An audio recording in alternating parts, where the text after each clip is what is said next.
Alright, so I'm at the bar, and I'm trying to make small talk with the customer, as a bartender does. We end up getting onto the topic of music, and I ask the person who their favorite artist was.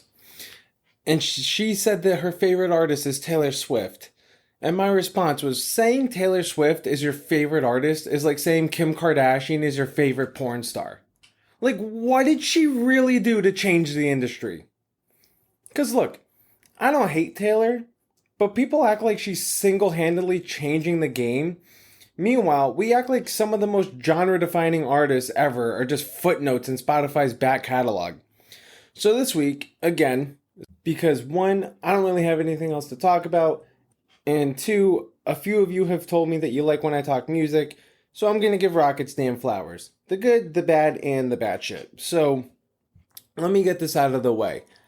I am not a Beatles fan. Mostly because I just can't stand John Lennon. The guy talked peace because he wrote Imagine, but then behind closed doors, he was bullying everyone around him and slapping his first wife around just to cheat on her with Yoko. Yeah, bro, imagine you actually weren't an asshole. I mean, was the guy who shot you actually a fan? Or was he just someone that you bullied into oblivion? And no offense, I'm sorry, have you seen Yoko? I mean, John wasn't really anyone to write home about either. But unlike John, Yoko had a voice that matched her face. Just bad. You ever see the video of John and Yoko playing with Chuck Berry? And Yoko just starts doing what I can only call a whale's mating call into the mic? Even Chuck looks around like, dude, what the fuck? Cut this mic. With that being said, from what I know, Chuck Berry wasn't also the greatest guy either off stage, so I feel the same way about him and his music when it comes to the guitar, incorporating blues and country into rock music, especially with his solos, and creating the duck walk that Angus Young adopted. But at least he didn't hide his assholishness behind the music. But even I could admit, as much as I might not be a fan, I can respect the Beatles and how much they did to actually change music as a whole. Because, yeah, you had artists like Elvis and Chuck Berry, Little Richie, Fats Domino's, all those guys. But until the Beatles hit the scene, rock was not truly mainstream. And plus, without the Beatles, you probably don't have concept albums. Like, you don't have really multi-track experiments. No Sgt. Pepper probably means that you don't have Pink Floyd's The Wall or even Queen. And there's definitely no Kanye's My Beautiful Dark Twisted Fantasy. So yeah, Lennon was a hypocrite. But musically, with the Beatles, it's kind of a game changer. But then if the Beatles built the studio, Hendrix burned it down and rebuilt it with a wah pedal. Because the guy took what Chuck Berry did and said raise it to 11. Hendrix didn't just play the blues. He took it and compacted it into a diamond. Because without Hendrix, guys like Jeff Beck or Clapton probably don't push the envelope further with their own styles. I mean, Jimmy brought effects, distortion, and just full-out chaos. He was the first one to say, yeah, I can play a solo with my teeth, and you're gonna feel that shit in your soul. And he still kept it musical. It wasn't just noise. It was actually art. And I friggin' love Hendrix. I talk about covers from a couple weeks ago. He was also a great cover artist. He saw Bob Dylan and said, I can do it better. And he fucking did. All Along the Watchtower. You ever hear Bob Dylan's version on the radio? No, you haven't. I definitely can say I haven't. Or even Hey Joe. The original is by a guy named Billy Roberts, but Hendrix's version is not only iconic, but he has a top 10 solo of all time in it. And then also, before Metallica, before Slipknot, before your favorite Screamo TikTok band, we had Sabbath. And Sabbath was dark. They were the first band to really make riffs sound like death was knocking. And it's funny, because I think people assume Sabbath came out after Zeppelin, but Sabbath actually put their debut album before Zeppelin had theirs. So arguably, some of the doomy type riffs that Zeppelin came out with doesn't really happen without Sabbath. And honestly, who doesn't like Ozzy? Someone's going to have to verify this for me. But were the Osbournes the first reality TV family? Because if that's the case, then fuck the Kardashians. Ozzy did it first. Ozzy was literally one step ahead of everyone when it came to both music ingenuity and television. Although I will say, Zeppelin brought some of the heavy and made it sexy. Like if Sabbath was the demon, Zeppelin was the devil in tight pants. You couldn't even tell if Robert Plant was trying to summon Satan or seduce your mom. But either way, you were listening. And then in the 70s, enter Van Halen. And I'll say it, Van Halen is probably one of the most defining bands of the 70s and 80s. That band should have Beatles level hysteria because of what they did. The speed, the sound. Without Van Halen, you do not have modern rock or any modern rock guitar player in any facet, period. I've said that before. I'm going to keep saying it. Also, I might be biased because Van Halen is probably my favorite band. I even like the Sammy stuff. There's no wrong that Eddie Van Halen could do, in my eyes.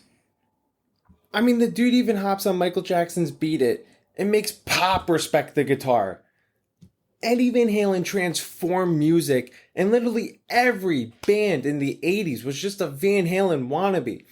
No one is out here today trying to mimic Taylor Swift. That's influence. But even if people say that rock is dead, you can kind of see it everywhere in pop. Like, you think Sia's weird vocal layerings happen without Peter Gabriel pushing boundaries?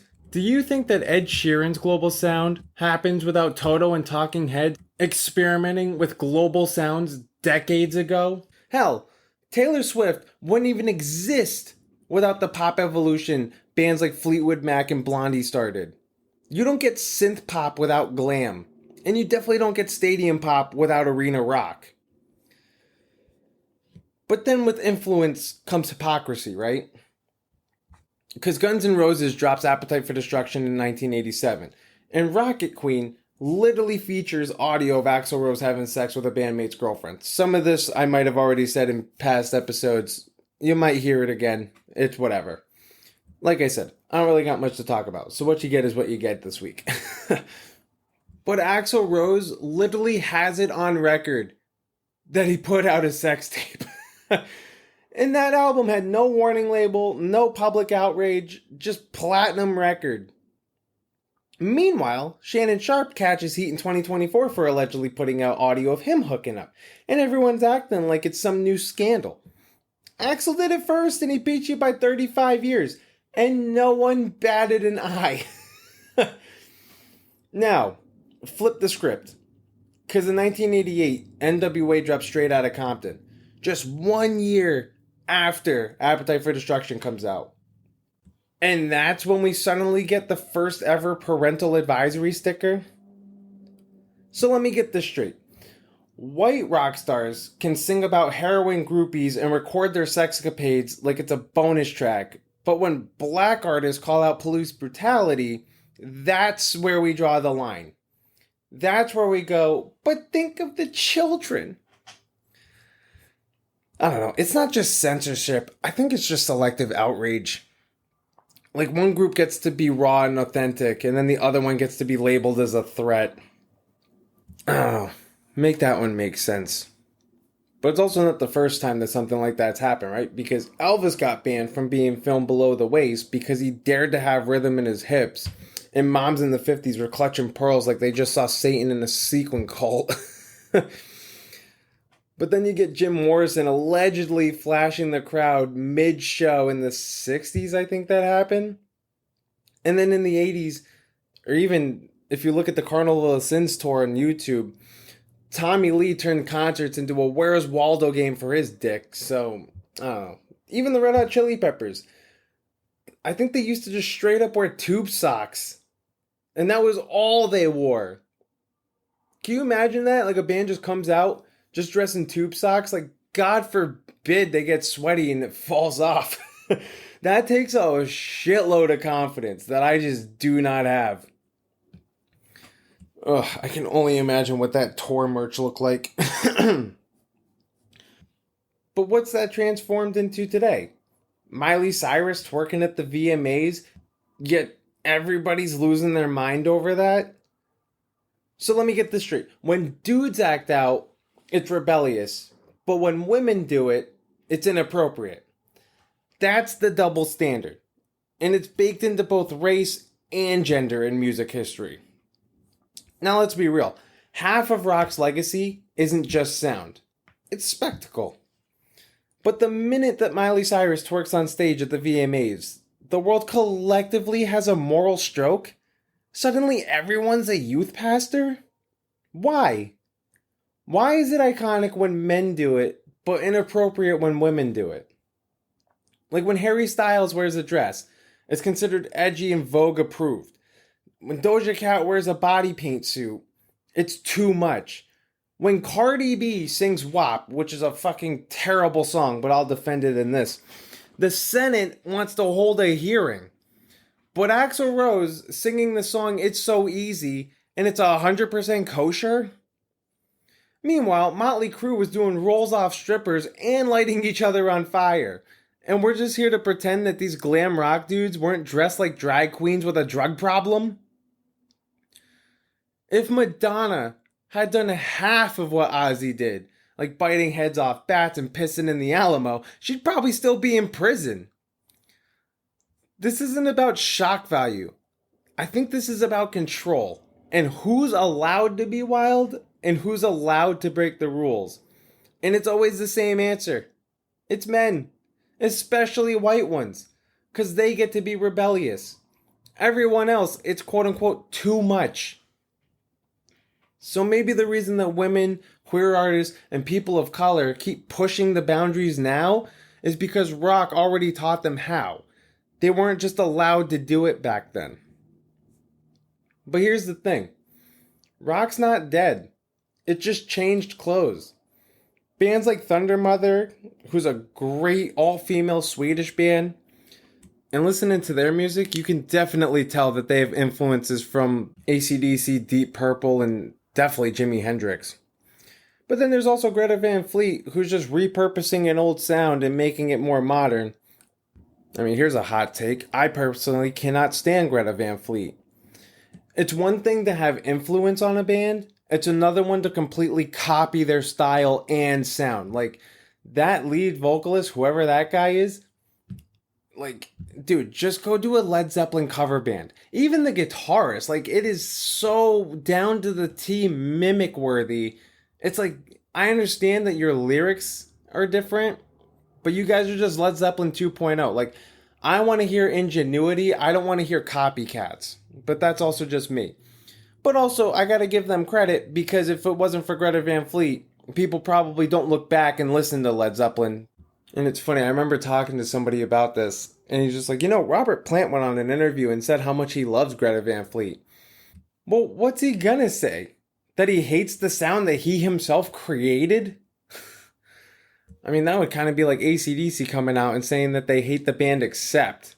Because the first time I heard Balls to the Wall, I legitimately thought that was an AC/DC song, because the guy's voice sounds just like Bon Scott. But you know what Accept didn't do? Was totally copy AC/DC's sound. Like, even all those bands in the 80s who all mimicked Van Halen, they all had their own unique style and sound. Greta Van Fleet is literally just Led Zeppelin 2.0. Like, make it different. That's all I'm asking. Like, I'm sorry, if I want to listen to Led Zeppelin, I'm going to listen to Led Zeppelin. I'm not going to listen to Greta Van Fleet. So yeah, you know what? Say what you want about Taylor Swift, but she's not an influential artist. She's just high selling. And why? I don't know. She's a 35-year-old who still writes lyrics like she's 16 years old. Like, her music never really evolved. And you know what? I'll give it to you that she went from country to pop. So her sound actually did change? Okay, that's a valid argument. But the main problem I have is her writing is just constant. It's just always the same. I mean, even Pantera, they started out as a glam metal band and then became one of the heaviest metal bands of the 90s. But with that, their songwriting also changed to match the style. All those bands that I mentioned earlier, the Beatles, Van Halen, Pink Floyd, they all changed their sounds as they got older. Metallica is famous for changing their sound. And you know what? That's what defines good from great, in my opinion, is the fact that you can change your style and evolve as an artist, both musically and lyrically, and one, keep your fan base, and two, continue writing hit after hit. You know who Taylor Swift panders to? Fucking Disney adults. The people that never learned how to grow up. So I don't know.